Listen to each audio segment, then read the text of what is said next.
Ya, saya tidak lari kemana-mana, Pak. Aman.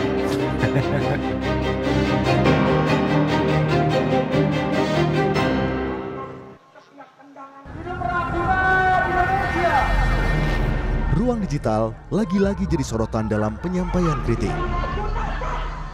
Nama Ferry Irwandi, CEO Malaka Project dan konten kreator yang sering membahas soal isu sosial dan kerap mengkritik kebijakan pemerintah, kini sedang dalam bidikan patroli siber. Ferry yang kerap lantang menyuarakan pendapatnya di ranah siber, kini berada di sorot siber Mabes TNI. Seorang jenderal mengaku menemukan dugaan tindak pidana dari aktivitas digital Ferry dan bahkan telah berkonsultasi ke Polda Metro Jaya. Kasus ini bukan sekedar urusan hukum.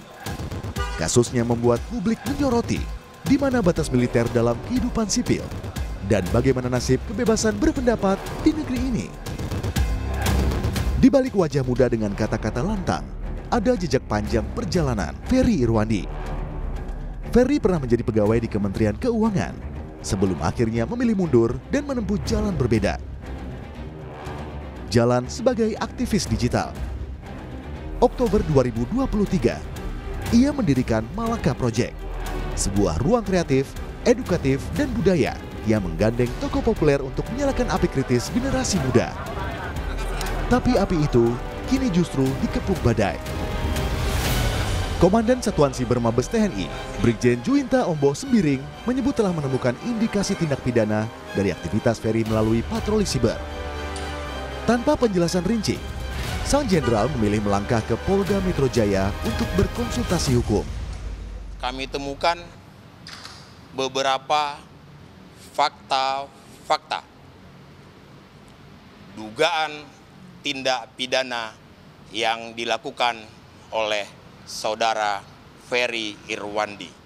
Sehingga atas dugaan tindak pidana tersebut, kami akan melakukan langkah-langkah hukum. Tak hanya satu jenderal, namun ada 4 jenderal TNI yang disebut turun tangan karena menilai ada indikasi tindak pidana yang dilakukan Ferry. Namun bentuk dugaan pidana yang dimaksud belum dijabarkan secara gamblang. Konsultasi disebut-sebut sebagai langkah TNI agar tidak salah arah dalam memproses sesuai aturan hukum yang berlaku jika benar ada pelanggaran. Namun, langkah itu menimbulkan tanda tanya besar. Apa sesungguhnya kesalahan Ferry?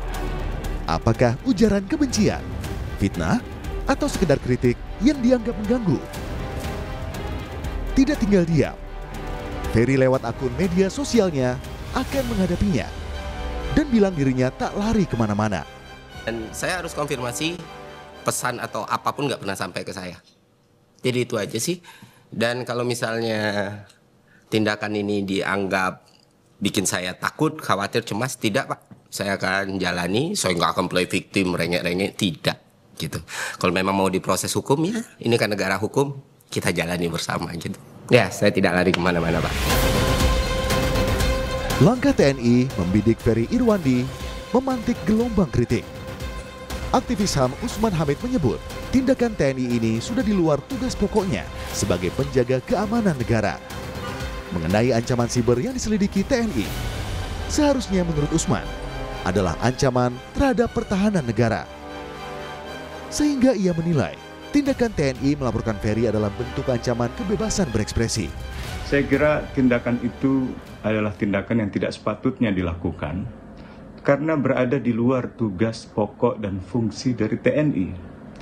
TNI itu adalah alat negara untuk melaksanakan kebijakan di bidang pertahanan. Bukan urusan keamanan dalam negeri, bukan urusan tindak pidana seperti yang mau diarahkan pada Ferry Irwandi.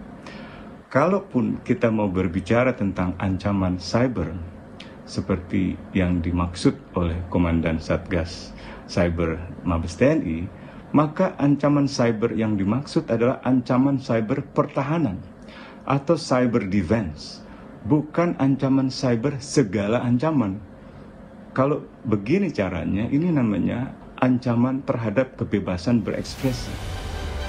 Berbeda pendapat dengan Usman, mantan Kepala Badan Intelijen Strategis TNI Soleman Ponto mengungkap pernyataan Ferry Irwandi bisa mengakibatkan bercerai-berainya bangsa. Sehingga TNI merasa difitnah. Namun pertanyaannya, pendapat yang bagaimana yang boleh disampaikan? Kalau pendapat ini dapat mengakibatkan bercerai-berainya bangsa ini, apakah iya boleh?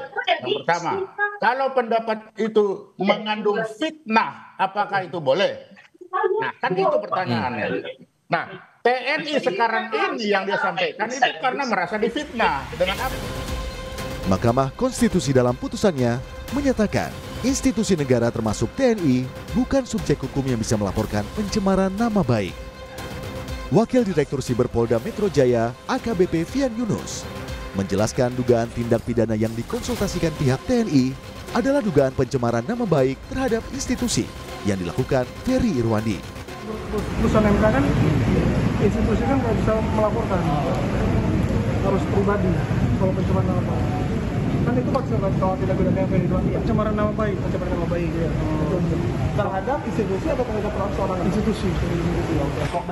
Apakah militer akan membatasi diri atau justru makin jauh memasuki ruang sipil antara kuasa dan suara? Siapa yang lebih unggul untuk menciptakan demokrasi yang hidup? Tim Liputan, Kompas TV. Saudara Kapuspen TNI Brigjen Freddy Ardiansah bilang bahwa konten Ferry Irwandi memiliki unsur berita bohong terkait pernyataan Ferry soal darurat militer.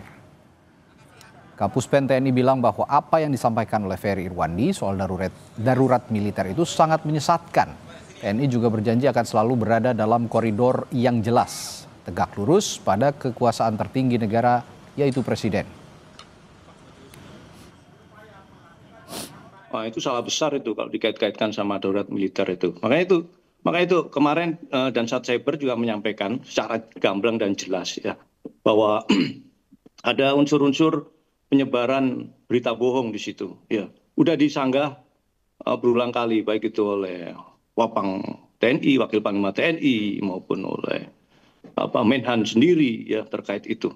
Jadi tidak mungkin kita melaksanakan hal-hal yang seperti yang disampaikan itu dan meresahkan masyarakat ya adanya darurat militer itu sangat-sangat menyesatkan saya kira ya. Akan tetapi saya sangat berharap bahwa semuanya harus berlandaskan pada informasi yang valid, kemudian yang aktual. Jangan sampai semua berita-berita ataupun penyampaian-penyampaian itu yang sifatnya itu memanipulasi sebuah berita yang salah, itu jadinya akan memecah belah, ya kan? Kemudian mengadu domba dan memprovokasi saya kira.